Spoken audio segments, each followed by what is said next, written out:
आज हम चर्चा करेंगे ब्रिटिश प्रधानमंत्री के ऊपर। ब्रिटिश मंत्रिमंडल के विषय में आपने जान लिया कि संसदीय व्यवस्था में मंत्रिमंडल के हाथों में वास्तविक कार्यपालिका शक्ति होती है। तो उस मंत्रिमंडल का नेतृत्व प्रधानमंत्री के द्वारा किया जाता है।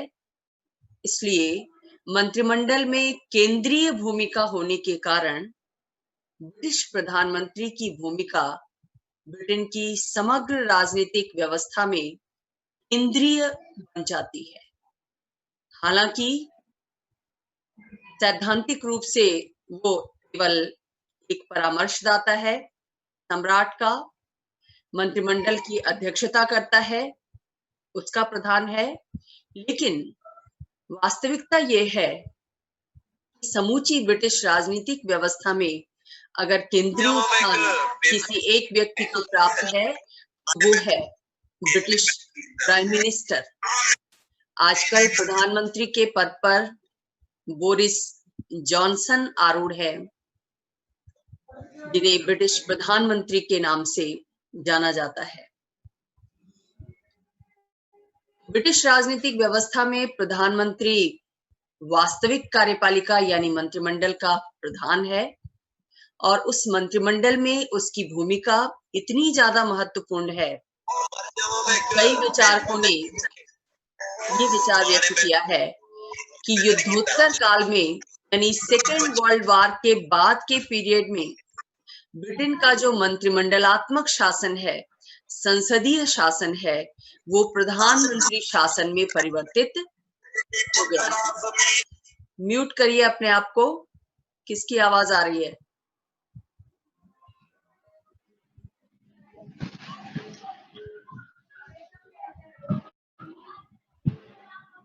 तो प्रधानमंत्री का पद गुड आफ्टरनून कैसे विकसित हुआ, इसको हम देखेंगे।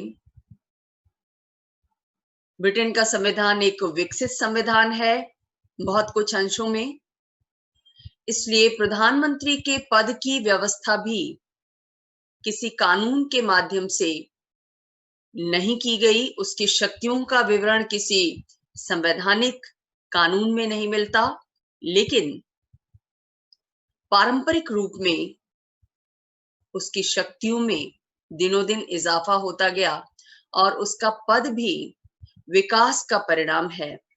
ऐसा हम ब्रिटेन की राजनीतिक व्यवस्था में देखते हैं। कैसे विकसित हुआ ये पद? 18वीं शताब्दी में जब राजा को अधिकार प्राप्त थे, कुछ हद तक उसे शासन संबंधी अधिकार प्राप्त थे, वो उनका प्रयोग भी करता था। लेकिन एक समय ऐसा आया जब हैनोवर वंश के राजा जॉर्ज फर्स्ट को उनके साथ समस्या ये उदित हुई, उन्हें अंग्रेजी भाषा नहीं आती थी और न ही ब्रिटेन के राजनीतिक जीवन में उनकी कोई दिलचस्पी थी। तो ऐसी स्थिति में राजा के द्वारा कैबिनेट की अध्यक्षता करनी बंद कर दी गई। वो उसकी बैठकों के लिए नहीं जाने लगा। पहले ये बैठकें कौन करता था? मंत्रिमंडल की बैठक कौन बुलाता था? राजा बुलाता था और खुद ही वो उसकी अध्यक्षता करता था। लेकिन जब राजपद पर ऐसे व्यक्ति आरूढ़ हुए जिनकी अंग्रेजी में कोई दिलचस्पी नहीं थी, सार्वजनिक जीवन में कोई रुचि नहीं थी, तो ऐसी स्थिति में उन्होंने मंत्रिमंडल की बैठकों की अध्यक्षता करनी छोड़ दी। लेकिन शासन कार्य तो चलेगा, वो तो रुकेगा नहीं। ऐसी स्थिति में कैबिनेट की अध्यक्षता करने के लिए एक अलग से पदाधिकारी की आवश्यकता अनुभव की गई और खुद राजा के द्वारा 1721 में रॉबर्ट वॉलपोल को ये जिम्मेदारी सौंपी गई कि आज से मंत्रिमंडल की बैठकों की अध्यक्षता उसके द्वारा की जाएगी। तो राजा द्वारा नियुक्त ये जो रॉबर्ट वॉलपोल थे, वो ही आगे चलकर ब्रिटेन के प्रथम प्रधानमंत्री कहलाए, क्योंकि उसके बाद ये परंपरा ही पड़ गई कि राजा खुद बैठकों की अध्यक्षता न करके किसी एक व्यक्ति को नॉमिनेट कर देगा, प्रमुख व्यक्ति होगा, वो प्रमुख मंत्री होगा। तो इस परंपरा के आधार पर प्रधानमंत्री का पद विकसित हुआ। यानी वो विकास का परिणाम है, किसी संवैधानिक लिखित कानून का परिणाम नहीं है। जैसा कि भारत के संविधान में हम देखते हैं कि भारत और ब्रिटेन दोनों की जो राजनीतिक व्यवस्था है वो संसदीय लोकतंत्र है, और इस संसदीय लोकतंत्र में प्रधानमंत्री वास्तविक कार्यपालक की भूमिका निभाता है। तो भारत का संविधान तो चूंकि लिखित संविधान है, इसलिए संविधान के अनुच्छेद 74 में इस बात का उल्लेख किया गया है कि राष्ट्रपति को उसके कार्यों में सलाह और सहायता देने के लिए एक मंत्रिपरिषद होगी जिसका प्रधानमंत्री होगा। आर्टिकल 74 प्रधानमंत्री की स्थिति को डिफाइन करता है, परिभाषित करता है, लेकिन ब्रिटेन के संविधान में ऐसा नहीं है। ज्यादातर वहां पर जितने भी पद हैं, सार्वजनिक पद और उनसे जुड़े अधिकार, उनकी शक्तियां, वो परंपराओं की देन है, परंपराओं का परिणाम है। हालांकि संसद ने बीच बीच में कानून बनाकर उनको वैधानिक रूप देने की कोशिश भी की है। तो ब्रिटिश प्रधानमंत्री का पद विकास का परिणाम है। अगर ऐसा संयोग उपस्थित न हुआ होता कि जॉर्ज राजा को अंग्रेजी नहीं आ रही थी या उनकी कोई रुचि नहीं थी सार्वजनिक जीवन में, तो हो सकता है कि प्रधानमंत्री का पद भी विकसित न हुआ होता और राजा खुद ही मंत्रिमंडल की बैठकों की अध्यक्षता कर रहा होता, या प्रधानमंत्री पद के लिए कोई पृथक वैधानिक व्यवस्था की जाती संसद के द्वारा कानून बनाकर। लेकिन ये वहां के संविधान के अनुरूप ही है कि प्रधानमंत्री का पद भी धीरे धीरे विकसित हुआ है, वो संयोग का परिणाम है। ब्रिटिश कॉन्स्टिट्यूशन के बारे में ये उक्ति प्रसिद्ध है, आपने देखा है कि ब्रिटिश संविधान संयोग और विवेक का शिशु है। यानी संयोगों ने ब्रिटिश संविधान की, ब्रिटिश राजनीतिक व्यवस्था की विभिन्न व्यवस्थाओं को रचा है। ऐसी परिस्थितियां उत्पन्न हुई हैं जब उन परिस्थितियों के समाधान के लिए कोई पद अपने आप डेवलप हो गया या कोई व्यवस्था अपने आप डेवलप हो गई और उसके बाद धीरे धीरे वो संवैधानिक नियम के रूप में मान्य हुई। हालांकि विवेक का शिशु कैसे है कि कुछ बातें संविधान की संसद के द्वारा बनाई गई हैं सोच विचार कर। लिखित नियमों के रूप में भी ब्रिटिश संविधान को मान्यता दी गई है संसद के द्वारा अपने कुछ कानूनों के माध्यम से। लेकिन ज्यादातर ब्रिटिश संविधान किस रूप में है? परंपराओं के रूप में है, जिन्हें हम कॉन्स्टिट्यूशनल कन्वेंशंस कहते हैं, संवैधानिक अभिसमय कहते हैं। तो प्रधानमंत्री का पद भी विकास का परिणाम है। रॉबर्ट वॉलपोल को प्रथम ब्रिटिश प्रधानमंत्री के रूप में जाना जाता है। हालांकि प्रधानमंत्री पद का लिखित उल्लेख ब्रिटेन में हम देखते हैं कि 1878 में हुआ, जब लॉर्ड बीकन्सफील्ड ने बर्लिन की संधि पर हस्ताक्षर करते हुए अपना जब पदनाम लिखा तो वहां पर उल्लेख किया उन्होंने राजकीय कोष का प्रथम लॉर्ड, इंग्लैंड का प्रधानमंत्री। और ये उल्लेख इसलिए किया ताकि विदेशी सरकारों को, विदेशी लोगों को ये पता चल सके कि इस संधि पर हस्ताक्षर किस पदधारी के द्वारा किया जा रहा है। इस उद्देश्य को ध्यान में रखते हुए उन्होंने अपने पदनाम का उल्लेख किया, लॉर्ड बीकन्सफील्ड ने। 1937 में हम देखते हैं कि संसद ने जो अधिनियम पारित किया, मंत्री परिनियम, उस परिनियम में प्रधानमंत्री शब्द का पहली बार वैधानिक रूप से प्रयोग किया गया और उसको वैधानिक मान्यता प्रदान की गई। और इस पद के लिए बाकायदा वेतन निर्धारित किया गया कि प्रधानमंत्री पद के लिए इतना वेतन। इस वेतन की व्यवस्था में भी समय के अनुसार संसद ने परिवर्तन किया है। प्रधानमंत्री का पद वैधानिक रूप से 1937 के मंत्री परिनियम के माध्यम से संसद के द्वारा स्वीकार किया गया। यानी जो पद परंपरा अनुसार चला आ रहा था जॉर्ज के समय से, सम्राट जॉर्ज के समय से, उसे वैधानिक मान्यता संसद के द्वारा 1937 में दी गई। लेकिन वैधानिक मान्यता देने के बावजूद संसद के द्वारा पारित इस अधिनियम में प्रधानमंत्री के कार्यों और शक्तियों का उल्लेख नहीं किया गया। पद और वेतन का उल्लेख तो किया गया, लेकिन प्रधानमंत्री पदधारी व्यक्ति क्या कार्य करेगा, उसकी शक्तियां क्या होंगी, इस विषय में कोई चर्चा कानून में नहीं की गई। यानी प्रधानमंत्री की शक्तियां और कार्य अभी परंपरा पर आधारित है। लेकिन परंपरा पर आधारित होने के बावजूद ब्रिटिश राजनीतिक व्यवस्था में उसके निर्णय अहम स्थान रखते हैं, उसकी भूमिका केंद्रीय स्थान रखती है। यानी उसका पद शासन की दृष्टि से, शक्तियों की दृष्टि से बहुत महत्वपूर्ण है, सर्वाधिक महत्वपूर्ण पद है ब्रिटिश राजनीतिक व्यवस्था में प्रधानमंत्री का पद।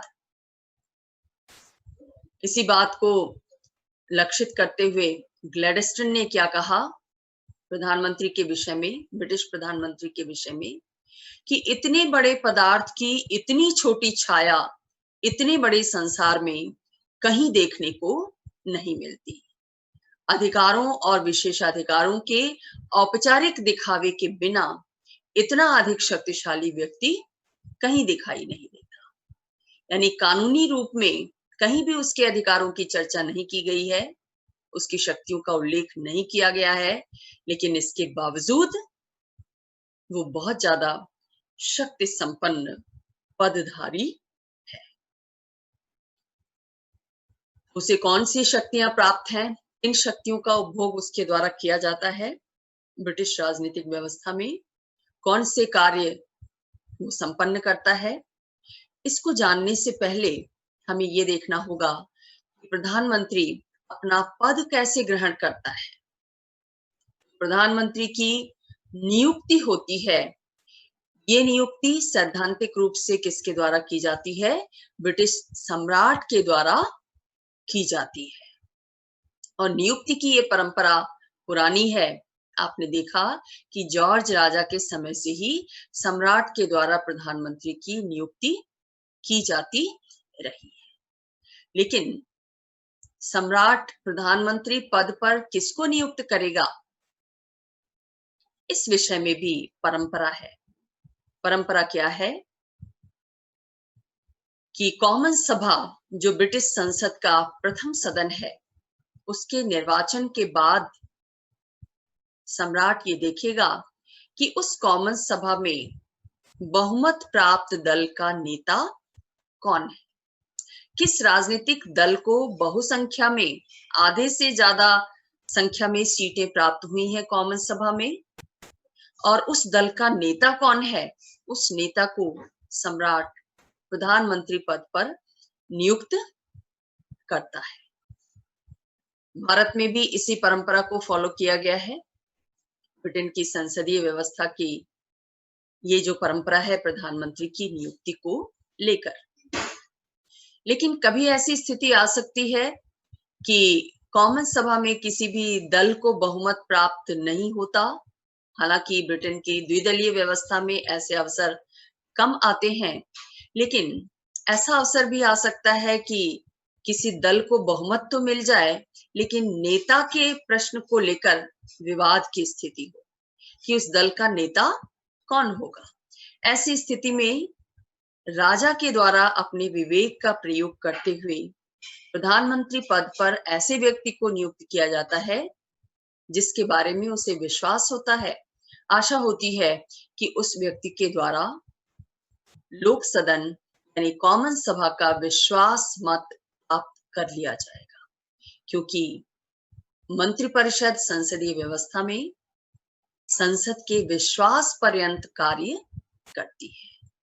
संसद का विश्वास पात्र होना मंत्रिमंडल के लिए और उसके नेता प्रधानमंत्री के लिए बहुत जरूरी होता है। तो जब भी सम्राट अपने विवेक का प्रयोग करता है प्रधानमंत्री की नियुक्ति करते समय, परिस्थितिवश, संयोगवश ऐसी स्थिति उत्पन्न हो जाती है कि सम्राट को विवेक का प्रयोग करना पड़ रहा है, तो भी विवेक का प्रयोग करते समय वो इस बात का ध्यान रखता है कि ऐसी व्यक्ति को प्रधानमंत्री पद प्रदान करे, उसे नियुक्त करे उस पद पर जिस व्यक्ति को कॉमन सभा के बहुमत का विश्वास हासिल हो जाए। और ब्रिटिश राजनीति में कई ऐसे अवसर आए भी हैं जब सम्राट ने अपने विवेक का प्रयोग किया है प्रधानमंत्री की नियुक्ति में। जैसे 1963 में सम्राट ने लॉर्ड सभा के सदस्य सर एलेक डगलस होम की प्रधानमंत्री पद पर नियुक्ति की गई, लेकिन इस नियुक्ति पर तीव्र प्रतिक्रिया हुई।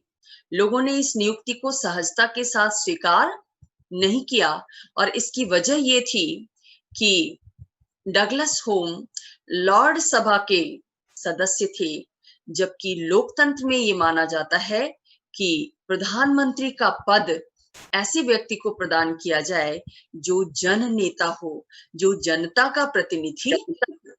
और आप जानते हैं कि लॉर्ड सभा में जनता द्वारा निर्वाचित प्रतिनिधि नहीं होते, ये प्रतिनिधि कहाँ होते हैं?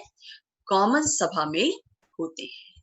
तो इस नियुक्ति के खिलाफ तीव्र प्रतिक्रिया हुई और जो दो प्रमुख राजनीतिक दल हैं ब्रिटेन में, उनके द्वारा ये निश्चित किया गया कि जब भी कॉमन सभा का चुनाव होगा, उस चुनाव के बाद कॉमन सभा में उसके दल के जो सदस्य हैं वो ही ये निर्णय करेंगे कि उनका नेता कौन होगा। यानी राजा को अपने विवेक से ये तय करने का अधिकार नहीं होगा और ये परंपरा स्थापित हो गई। इस परंपरा के बाद राजा को अपने स्वविवेक के प्रयोग के अवसर कम ही मिल पाते हैं।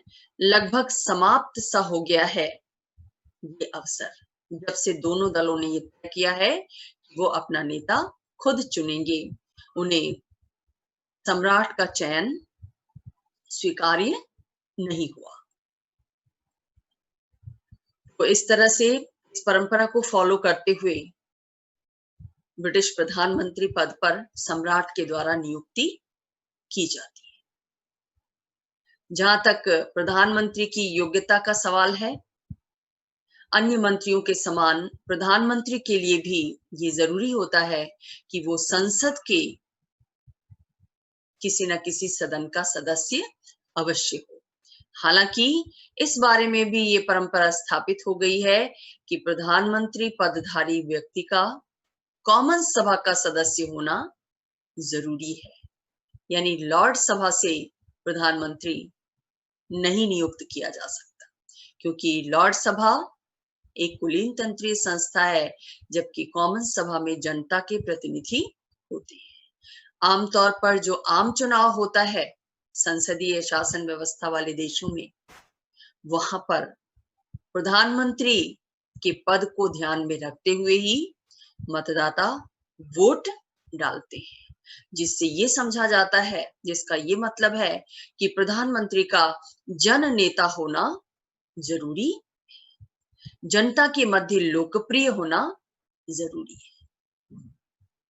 तो संसद का सदस्य उसे होना चाहिए और संसद में भी कॉमन सभा का सदस्य होना जरूरी है, लॉर्ड सभा का नहीं।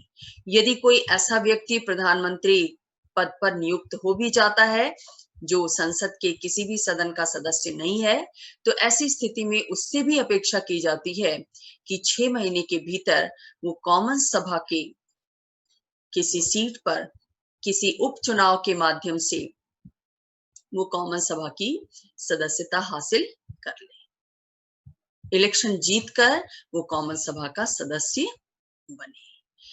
यानी अब ये मान लिया गया है, जैसा कि कीथ ने कहा है, कि प्रधानमंत्री का पद किसी कुलीन व्यक्ति को नहीं मिलना चाहिए, जनसाधारण के नेता को मिलना चाहिए। इसीलिए अब लॉर्ड सभा से प्रधानमंत्री का चयन लगभग समाप्त हो गया है।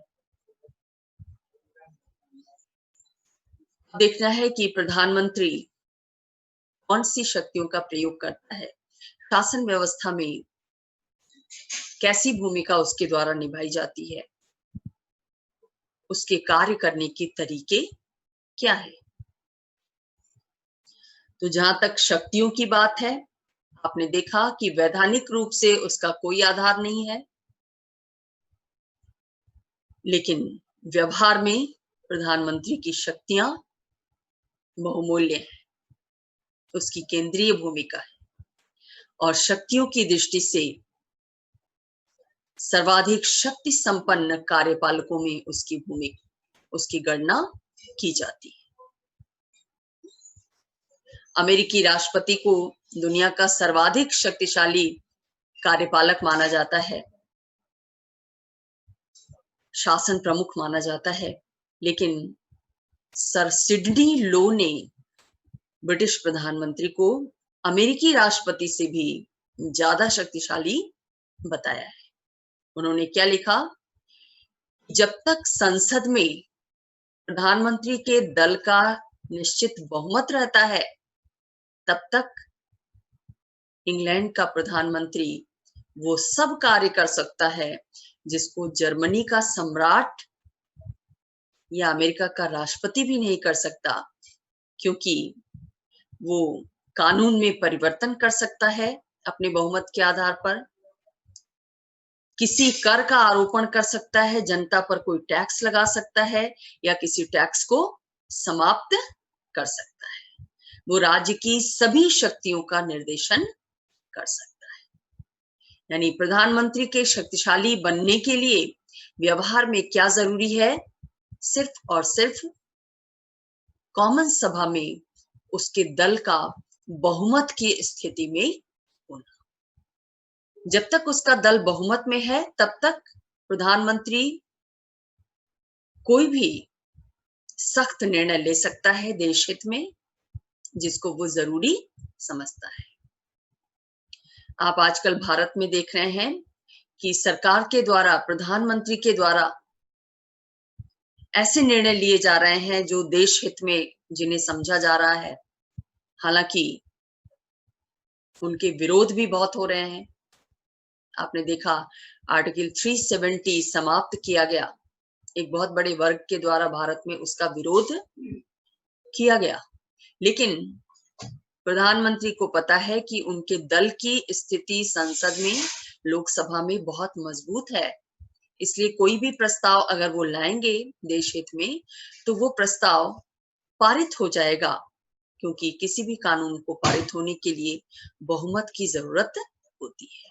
तो कहने का मतलब ये है कि व्यवहार में प्रधानमंत्री की शक्ति का आधार उसके दल को संसद में प्राप्त बहुमत है।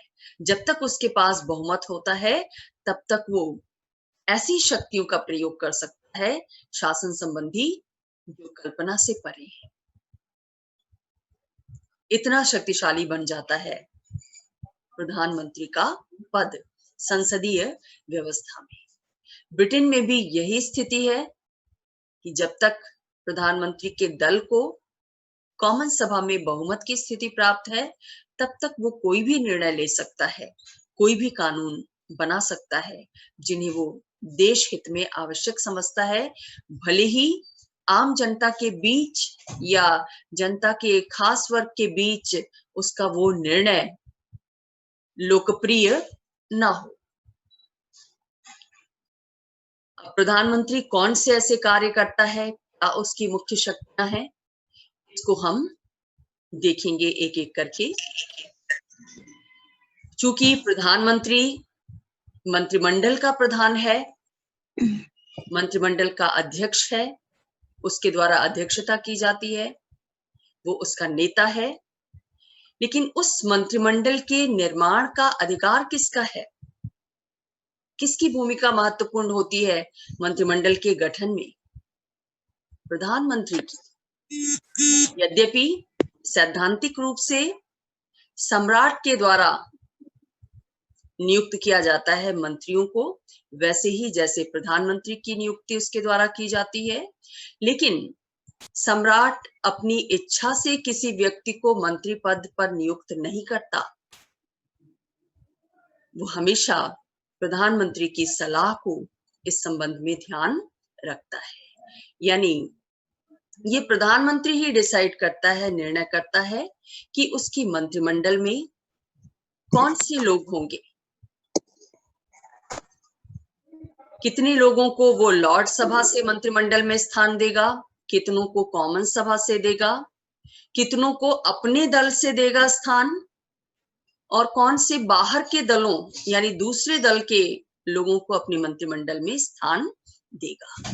हालांकि आपको जानना चाहिए कि संसदीय शासन व्यवस्था में चूंकि दलीय अनुशासन बहुत जबरदस्त होता है, इसलिए आमतौर पर जो मंत्रिमंडल का गठन किया जाता है प्रधानमंत्री के द्वारा, उस मंत्रिमंडल में अपने ही दल के सदस्यों को स्थान दिया जाता है। लेकिन कई बार ऐसा होता है कि प्रधानमंत्री अपने दल के बाहर के व्यक्ति को भी मंत्रिमंडल में स्थान दे सकता है।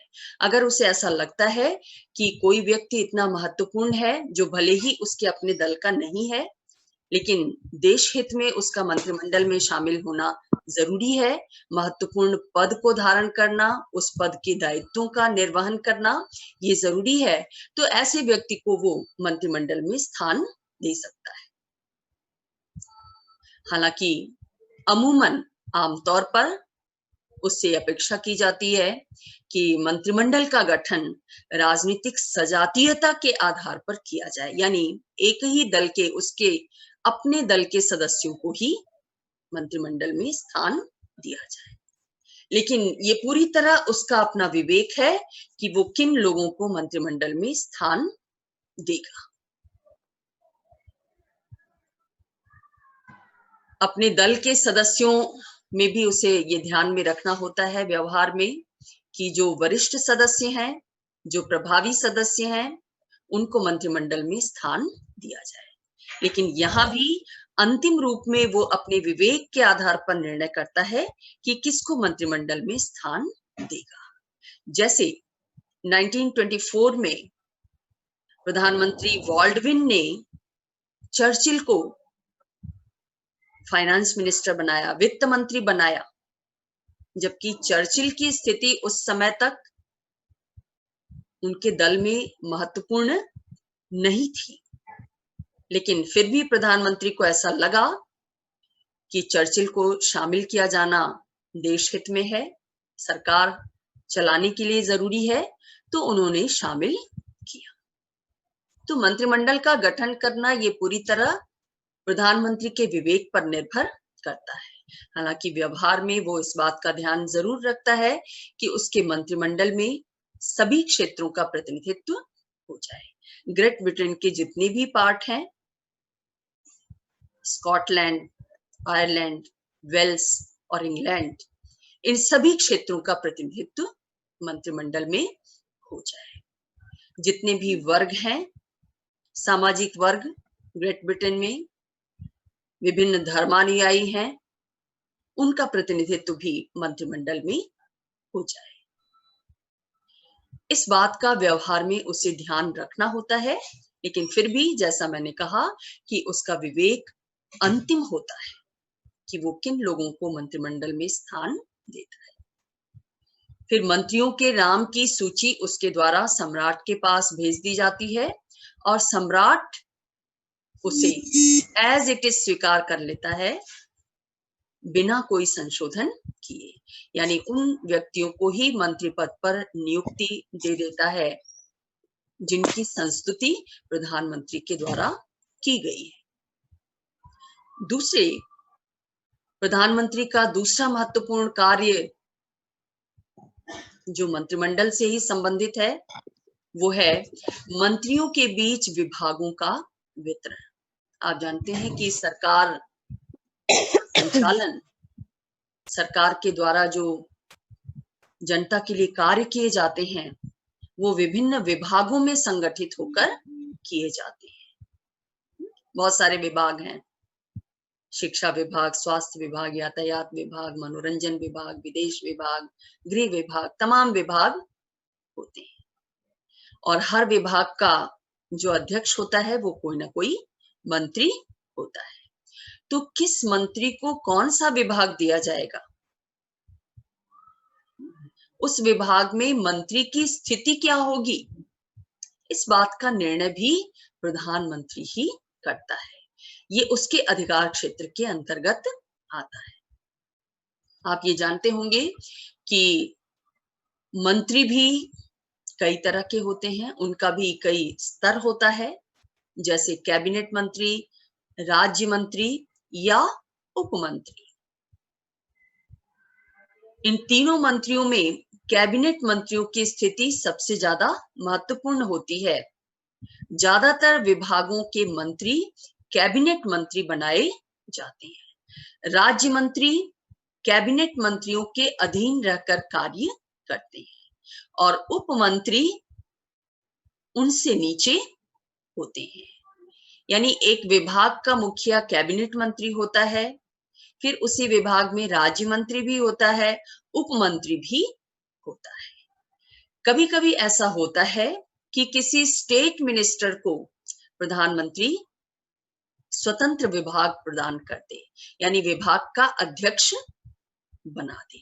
उस विभाग में कोई कैबिनेट मंत्री ना हो, बल्कि उस विभाग का संचालन किसी राज्य मंत्री के द्वारा ही किया जाएगा, उसकी अध्यक्षता किसी राज्य मंत्री के द्वारा ही की जाएगी।